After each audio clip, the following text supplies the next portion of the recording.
You want an all-wheel drive hot hatch. The Golf R is probably the default choice, but how does it actually compare to the Audi S3? Now, fundamentally, they share a lot of the same componentry, but how do they actually differ? Well, we're going to take a look around them, we're going to take them for a drive, and we're going to let you know why you would pick one over the other one. So we'll have a look around the cars.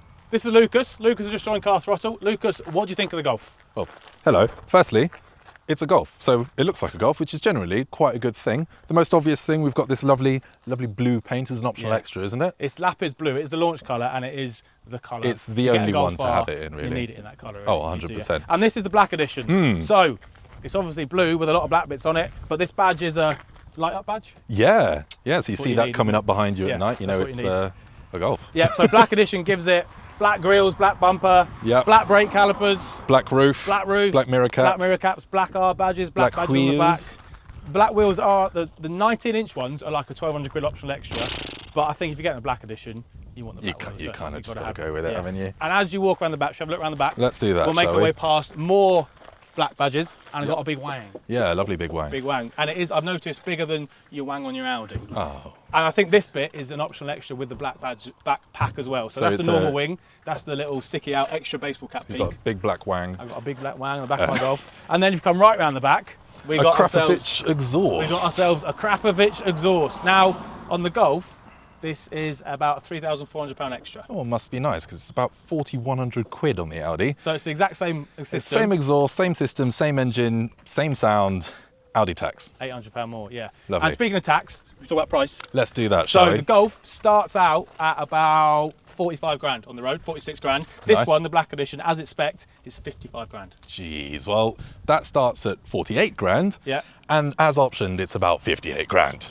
So, shall we have a look at the business end, Lucas? Come on, let's see what's up front. This is where the money's at. The main similarities. This is what we're here for. So, 2 litre, 4-cylinder, turbocharged. Simple 333 horsepower. 0 to 60 in the Golf in 4.6 seconds. Ooh, well, you got me there, because technically this is 4.7. Oh, so I got a tenth on you. Yeah. So you're £3,000 more, but I've got a tenth of a second. You've got a tenth of a second, but probably... both those figures, 4.6, 4.7 to 60. They're respectable. I mean, they weigh what, 1,500 kilos dry? They're quick cars. That's fast. Sub 5 seconds in a hatchback, Lucas. That is mind blowing. When I was 17, would say they're quicker than some old supercars as well. You would.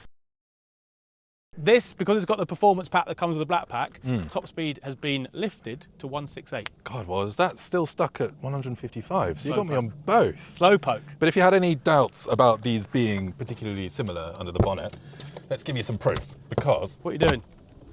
Swapping them over? We can swap them over. Do you think they'll fit? I reckon they will. Here, that's the Audi one. I've noticed mine's got a bit more sound ending. It's a bit heavier. That one's lightweight. You got weight reduction on the engine. And you haven't got a badge? No, I've not got a badge. I've got an Audi badge. Do you reckon it'll fit?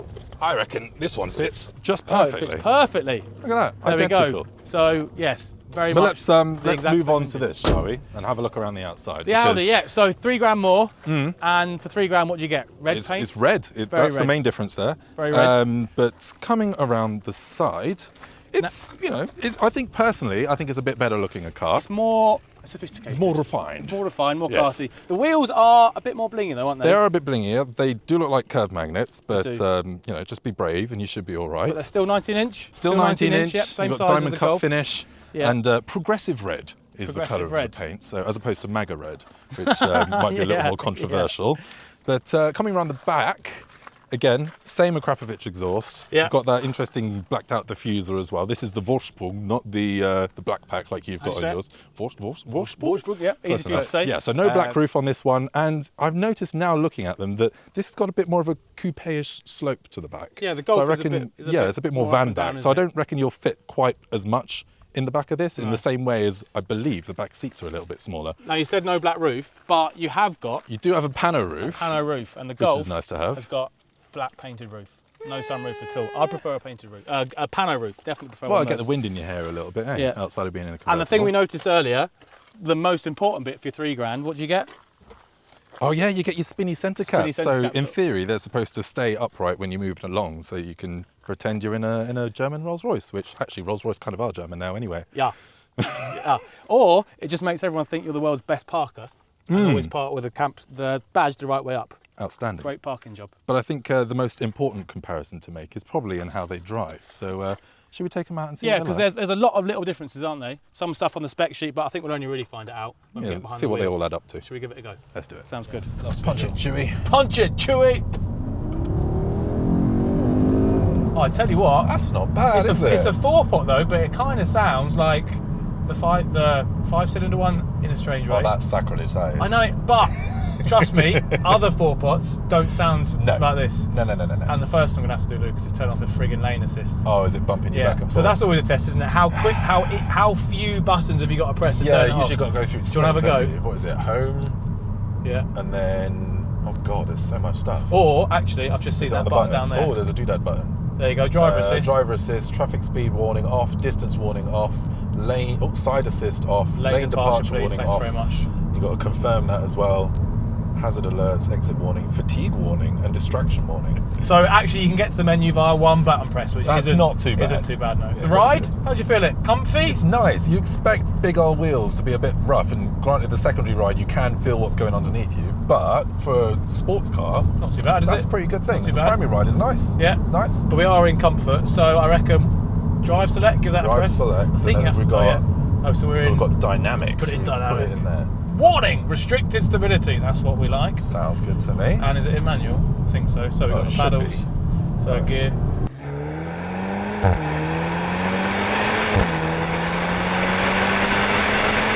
Brakes work. Brakes do work, yeah, good to know. And it handles really flat through corners. Yeah, it doesn't have much body roll, does it? No. But I have a sneaking suspicion that this is more comfortable than the Golf. Yeah, I mean, that all falls under the image thing, doesn't it, really? I Yeah. mean, Volkswagen, sure, it's still going to be nice inside, but it's going to be much more utilitarian. Yeah. Whereas this is a lot more of a luxury-focused thing, It is. especially with things like these lovely electric adjustable seats. I know, yeah, they We've are. got everything. We've even got an electric lumbar and everything. And you said before, it hasn't actually got an S3 badge in the front grille. No, it's incredibly So sleeper-like in that regard, isn't it? Which is kind of sums up what this car's about, doesn't it? Yeah, It's more, a bit classy, a bit more sophisticated, a bit more chilled out. You can see your average business executive pooping around London in it, can't you? It's a lot more subtle in that regard, especially for nigh on or nearest damn it the same performance. Yeah. We're in Right. Dynamic Plus. Dynamic Plus, DSC's mash the off, brake. Mash the brake. Launch control. Oh, clutch That's slip. not bad. Oh, we've got to change gear though. Oh! I forgot you have to change gear. My bad. Think about that launch. It's just all clutch slip, isn't Yeah, it? it's the thing with these DCTs. I mean, with torque converter autos, you get it where it starts preloading the torque converter. So as soon as you lift off those brakes, the torque is already there. With some DCTs, you'll get where it just slams the clutches in, which is equally good, especially with Porsche stuff. Yeah. But I find with Volkswagen and Audi, it tends to slip those clutches a lot more. Yeah, that was a lot of slip. I think if you were paying 50, 55 or 58 grand, which is a heck of a lot of money. It is a lot of money. But in the grand scheme of cars you can look at today, it's not terrible, I suppose. No, it's not. And actually in here, it feels like a high class kind of quality place to be, doesn't it's a it? nice place to be. All the things that you look at and touch are nice. There's nothing hard or incredibly plasticky about it. And the wheel's nice, and there's not too many buttons on the wheel either. No, that's always good. Get a bit badge, distracting and faffy. And it's round, actually. Yeah, which is rare, isn't it? I'm rather sick of all the D-shaped steering wheels. Like this? Yeah, that, and you're getting even more stupid with things like yokes. I mean, it's fine in a Praga Bohema, but if you're in a Tesla, I don't want to have to figure out which way around That's what it most is. people think, Lucas. They think if I was driving my Praga Bohema, which I've got no idea what that is. Speaking for the everyman. I've got no idea what that is. They think, yes, you flat steering wheel fine, but in my Audi S3. We spoke about the roofline in this dropping down a little bit earlier than the Golf does, and I think not only does that impede on your boot space, but I think it also impedes a little bit on the rear seat space. Right, what do you reckon? Switch over to Golf. Shall we go and see what the bad boy Golf R's like? Yeah, well, it should be at least 0.1 seconds quicker to 60. It should, and if I change gear, maybe even a whole second quicker. Maybe, who knows, let's find out. Operator error there, wasn't there? So, we're in the Golf. We are. I'm driving again. Yeah, we should probably address that. Turns out, if you want to borrow a car from most of the Volkswagen Audi group, you have to be at least age 25. Failing that, you can still take the car out, but you have to get your own insurance. And how did that go? Not so great. Not so great. Not so great. So. Turns out, if you're Lucas's sprightly young age of 24, yeah, they will no not insure such you luck. for a They day don't on really like it. S3 or a Golf. But mash the gas. Change gear. That was a harder launch than the Audi was, I think that but was it still better. had a lot of clutch slip in there. Yeah, it did. CMX-5. Yeah, nice. So Golf life. Now, what do you think of it inside? To start with? First thing you notice is It's a little bit more plasticky. It is, isn't it? Just as much piano black, funnily enough. But the trim, you're right. But the trim is not as nice. The touch points are a little bit harder. You got hard plastic on your door holds and all of that sort of jazz. I mean, the bins are lined, but again, very plasticky. Yes, it's a nice place to be. It's and a nice place to be. It's I comfortable. like the layout of stuff. I prefer personal preference. Prefer the bigger screen here and a bit less going on down here. Personally, it's the whole iPad looking thing for me. Yeah, it does sort look of a little juts bit out of the an dash and looks a bit stuck on. Right, Lucas, I need you once again to turn off my lane control. Oh God, here we go. Right, this is where things start to become a problem because it's a capacitive touch button, which actually works pretty well. Right, lane keep assist off, speed warning off. That should do it, right? And there was no second confirmation, was there? No second confirmation, so technically it's a bit easier. But while we're on the topic, let's talk about I/O here and buttons, because there aren't really any buttons anywhere. No. Please tell me. Okay, hazard switch is an actual button. I think the hazard switch, the park switch, the on/off, that's and by the law, handbrake isn't it? Is all the only buttons in the whole car. Yeah, that's because it's mandated. Yeah. Everything else, your climate control, your R button on your steering wheel, everything else is either on a touch screen or on a silly capacitive doodads that you have to sort of fiddle with and figure out. And it is so frustrating. Yep. And my biggest pet peeve with all this stuff is the temperature controls. There are these little slidey touch things here, but just to go up like half a degree at a time, you've got to swipe. It's so hard, and when you're moving, it's impossible to do it in a small increment. That's the thing. What a lot of people don't actually realise with these sorts of things is when you're driving, you want to be able to sort of feel around and know where things are. Whereas if everything's on a screen, it's just one big homogeneous flat surface, and you have to keep diverting your attention. Just doing this, don't you? Exactly. Yeah. Which is annoying. And for the record, all other Golfs in the Mark 8.5 generation, at least on the wheel side of things, have been updated to get rid of all that touch capacitive. Just bring back buttons, please. The ride is, I think, a little bit harsher than Agreed. that Audi is. And this is in press the R button. This is in spout. Oh, here we are. This is in comfort. Comfort there. And still a little I think bit it's too unsettled, stiff. isn't it? I think it's too stiff. I've spent a bit of time with this car now over the last couple of days. Done a few miles. I think on our roads in the UK it's too stiff. Oh, absolutely. For me, it's not B-road tuned. I am a 33-year-old man now. Oh God, you got and what? You're a 24-year-old man. Me, but if you still think it's a bit firm, it's not great. But again, this is supposed to be a little bit more, I guess, performance focused than the S3 is. S3 is more of a luxury thing. Yeah, was that Mark 7.5? It was, yeah. Very nice. Fella. Nice. To be honest, I think I prefer the look of that to this. Do you? Yeah. You're not about the Mark 8 looks? No, I think the 7.5 is the sweet spot, whereas this, I think the lights are a bit too small and the body's a bit frumpy. It looks better than it did at launch, but that's only because I've warmed up to it a little bit. I think I like the aggressiveness of it. I think the front end, because it kind of slopes to a real point, doesn't it? Yes. I think that looks pretty good, actually. I don't mind it quite so much looks-wise. But then this version, the R Black Edition, is just 110% full. Oh yeah, it's all at you. Aggressiveness, all at you with light up badge and whatever else. This is too stiff for me. Yeah, this is silly. You're to always be on the in comfort mode like this, it feels like it's skipping and hopping across the road, which is not a good thing. So I see you changing down there. What do you think of those pedals? Better. Better than the Audi? Better than the Audi, because the Audi had much smaller ones. Yeah. They're a fuller pedal. They're bigger, they're longer, they're a bit more voluptuous. Both ways, they're longer. Should we go for a little overtake on the Ignis? Blow the doors off him. I'll go easy. You know that. Hold it. Cheers, love. Let's go down a couple of gears. Let's go down one more, shall we? Second gear. And we can see how it sounds.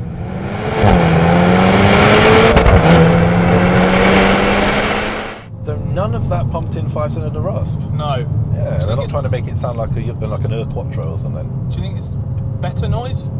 I think it's a more honest noise. Yeah. I like the sound of the Audi, but whenever I hear it, I know it's not what the car sounds like. Whereas this, obviously, it's still pumped in, but it is a little bit more convincing in that regard. I think so. It's a more traditional 4-cylinder noise, isn't it? Yeah, absolutely. And I think you get a bit more of the whoosh. Yeah. Although you don't get any lift-off, overrun sign of turbo wastegate. Do you get crackles and pops with this? You do a little bit, but I think you've got to be in the sportier mode to get the exhaust going. So that's fair enough. Let's press mode down here, and then let's do special. Special. You hear that? Not there.